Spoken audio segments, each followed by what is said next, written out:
हिकिड़ी ॻाल्हि जेका साईं ताजुल साहब कई त माना थी ॻाल्हि कई एतिरो वॾो आहे एतिरो हुन में अख़लाक आहे ऐं चई त सदारत मुंहिंजी आहे पर साईं खां अॻ में मां ॻाल्हाईंदुसि साईं पोइ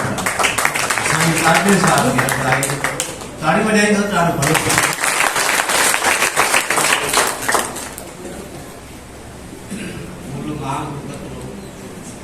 सिकड़ शहादत असां इबादत नज़र नाज़ करी साईं गुलाम अहमद शाह कलमरी साईं सवार नकवी प्यारा सलीम प्यारा अफ्ताब प्यारा अदरीस बाबा महमूद वाहिद ऐं साम्हूं वेठल दोस्तों मूंखे ही ख़ुशनसीबी आहे सादतमंदी आहे मूंखे ही ॿियो मौक़ो मिलियो आहे त साईं जे महफ़िल किताब में मां शामिल थियो आहियां। हिकु भेरो अॻु प्रेस क्लब हैदराबाद में साईं जे मज़ाहिया कालमनि जे हिसाब ते मूं ॻाल्हायो हो ऐं अॼु रूमीअ जे ओताक जहिड़नि ॿूढ़नि कालमनि ते ॻाल्हाइण जो मौक़ो मिलियो आहे। पहिरीं ॻाल्हि त साईं कलंदरी बि आहे त काज़मी बि आहे। कलंदर जे सिलसिले में असांजे डॉक्टर अशरफ समेत कुझु फारसी शहर ॿुधाया त तसव्वुफ़ जे सिलसिला जेके मशहूर सिलसिला साईं ज़वारा ॿुधाया चार कलंदरी मशरब या मसलक उन खां जुदा है। कलंदर ज़माननि जे दस्तूरनि क़ाइदनि कानूननि ऐं पंजोड़नि खां आज़ाद शख्स छुड़वाग न हूंदा आहिनि पर आज़ाद ख़्याल जी आज़ादी हुननि जो पहिरियों मदम निगाह त साईं उन सिलसिले सां त ताल्लुक़ रखे थो पर जीअं ज़वार ॿुधायो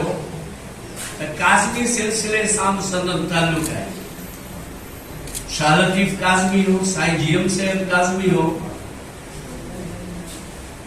काज़मी सिलसिले वारा मशक्क़तूं नज़रबंदियूं केड ॾाढायूं वक़्त जे हाकिमनि जूं उरह ज़ोरायूं बर्दाश्त कंदा आहिनि पर हक़ सच ऐं सचाईअ जो आवाज़ बंदि न कंदा आहिनि पर बुलंद कंदा आहिनि।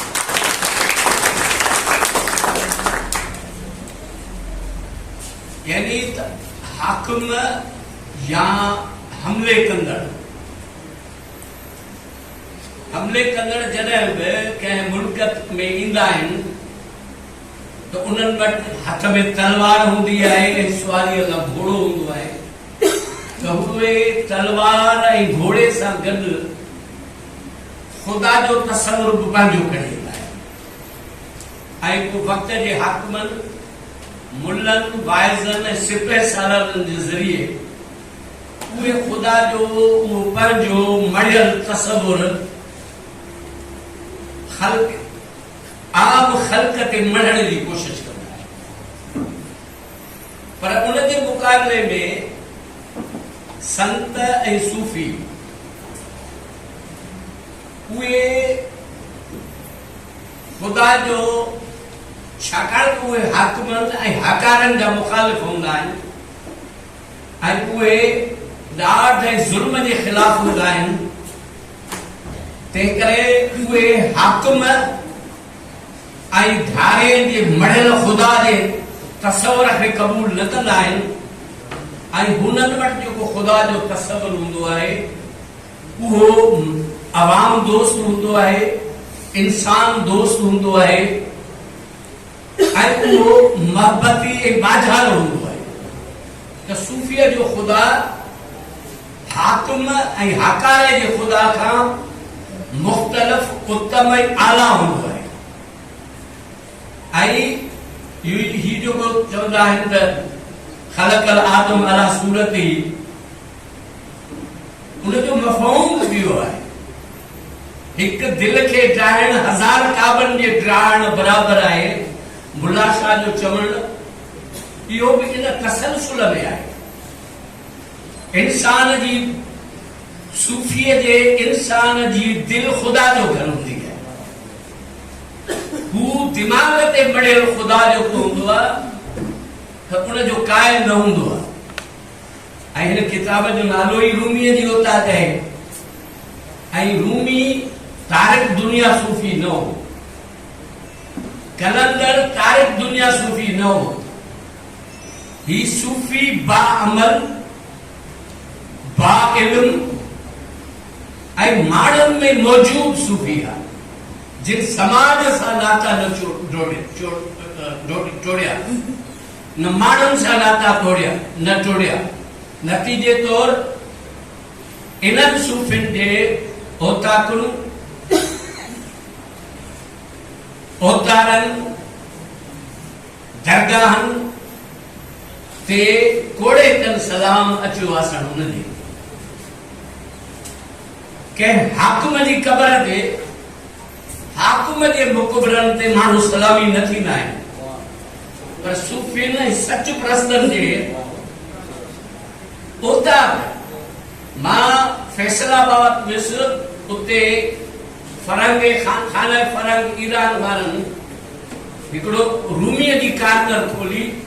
जंहिंजो हुननि रखियो नालो ओता के रूमी।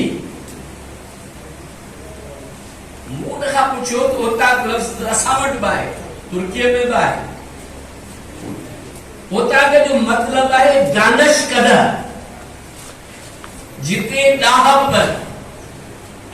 हिकमत, अकुल, इल्म ऐं इश्क जूं ॻाल्हियूं थियनि, उहा आहे ओता, उहो आहे दानिशकदो। ऐं वाकई असांजूं ओताकूं इल्म जा मर्कज़ हूंदियूं, जिते बुझारतूं, डोर, ॻाल्हियूं, माण्हुनि जो हिक ॿिए सां। ईअं कंहिं ज़माने में मस्जिद बि हुई, रसूल पाक जे वक़्त में या उन खां पोइ मस्जिद जो साॻियो किरदार हो। पर हाणे मस्जिदूं, मंदर, कलीसाऊं इंतहा पसंदनि जे हमलनि जे ज़द में अची वियूं आहिनि। माण्हूअ जूं पनाहगाह मस्जिद, मंदर,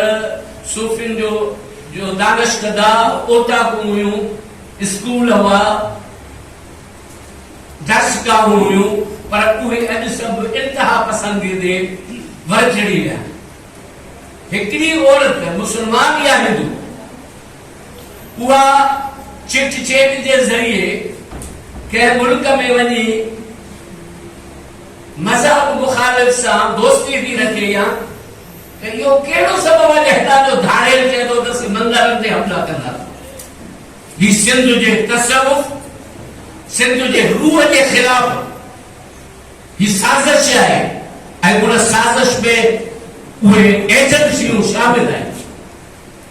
हिक फर्द सां तव्हां पुॼो वञी, तव्हां हिकु औरत हितां वञी ॿिए मुल्क में वञे थी, ऐं उन जी सज़ा वरी हिते जे मज़हब जे ॿिए फ़िरके खे तव्हां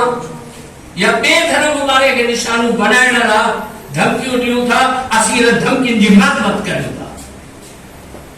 छो त असीं सूफ़ी आहियूं, ऐं सूफ़ी मज़हबी दीवारनि खे कॾहिं बि क़बूल न कंदो आहे। हुन जे मज़हब खे दीवारूं न थींदियूं आहिनि, हुनजो मज़हब आलमी थींदो आहे, उहो हदूं ऐं सरहदूं टोड़ींदो आहे। उहो मज़हब हुनखे सलामतीअ जा मज़हब पंजोड़नि ऐं सरहदुनि में क़ैद न हूंदा आहिनि। त हिन में जेके सबक मूंखे त इन खां असांजे दोस्त इदरीस ॻाल्हि कई त 43 या 45 जेके कालम आहिनि, उन मां ॿियनि कालमनि में बिटाई जो रूह आहे, पर 25 कालम निजात जा लतीफ़ जे बेदनि जा उनवान मां उन्हनि खे पढ़णु ज़रूर सम्झे। अचो त रूमीअ जी औताक, रूमीअ जी औताक वेचारा वाढोड़िया रही अचजे रातड़ी मुझो हाण भंबोर में छाहे गुल छिनो गिरनार जो जाजक जूनागढ़ में पाड़े वेज हुआम मुखे था मारीन लुआ लोहारन जा हथ बिनी जी हेकड़ी हियो हंध में हेकड़े मुंह जही सी संग मारग में मुंध मुई पाड़े पेई जन परूड़ खामत खाहोड़ी थिए लोई लीलू लीड़ काक कढ़ी बण विया हेदा हांजा थीन बुरे हिन भंबोर में मारी मरी शाल ठब वंजनी ठबियूं जे पटीअ पेर खणेज सजण बाखीअ मेठ गुंद या गंग जनी जे गोड़ में सूफी ला कुफी अला कर जियन वसण जा वेस कयाई लाहौती लतीफ चे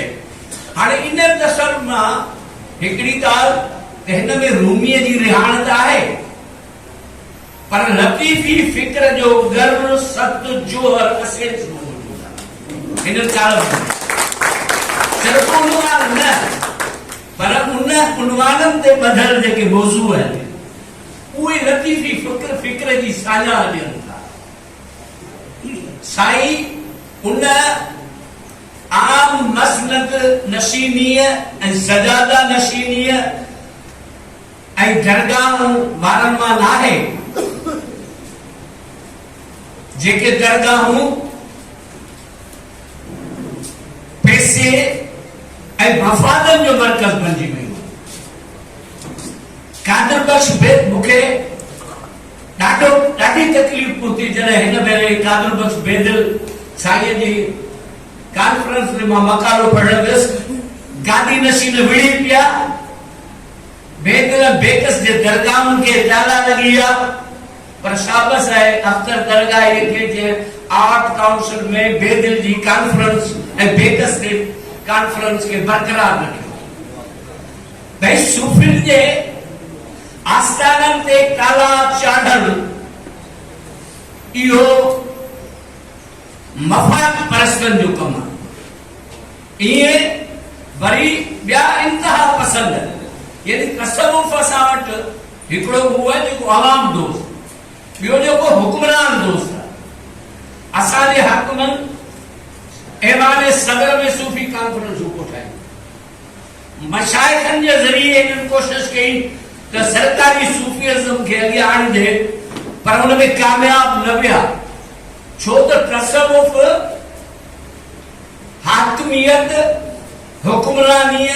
जे संघरनि में कैद थियण वारी शइ न आहे पाण पसण मन अर्फ नफ्सहु फ़क़त रबहु जंहिं पंहिंजो नफ्स सुञातो जंहिं पंहिंजो पाण सुञातो तंहिं ख़ुदा खे सुञातो खुद शनासी मां खुदा शनासी जो जेको सफ़र जितां मिले शुरू थिए थो उन सफ़र खे इहे ज़ंजीरूं टोड़े नथियूं सघनि ऐं सम्झा थो असांजे साईं कलंदरी मशरफ जे ज़रिए मसलक जे ज़रिए माण्हुनि जे दिलनि जो जेको गांजाबो शुरू कयो आहे नौजवाननि में इल्म जी जेका रोशनी पखेड़ी आहे ही संदसि कालम उन रोशनीअ जो तजलो आहे हिन कालम में उहा रोशनी आहे जेका ऊंदा दिलनि खे रोशन करे थी जेका पीरी मुरीदीअ जे संगरनि खे छिनी फिक्र ॾींदड़ ऐं फिक्र वठंदड़नि में दोस्ती पैदा करे थी ॻंढापो पैदा करे थी उन हवाले सां रूमीअ जी ताक़त जो असीं मुतालो कंदासूं त उहो समाजी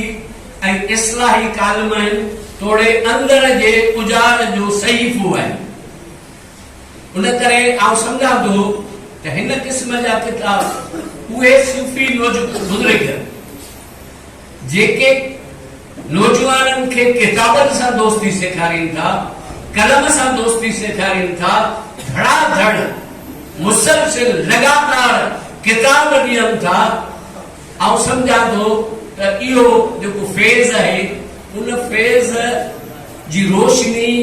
घटिजी नथी सघे पर पर वक्त ब वक्त वधंदी रहंदी। आऊं साईं गुलाम हैदर शाह कलंदरी के हिंद किताब जे तोहफे ॾियण ते असांजे तोहफे ॾियण ते मुबारकबाद ॾियां थो ऐं उम्मीद रखां थो त अहिड़ा तोहफा वक्त ब वक्त पंहिंजनि दोस्तनि ऐं साथियुनि खे ॾींदा रहंदा। हाणे यकीनन असांजी महफ़िल जो आख़िरी जुमा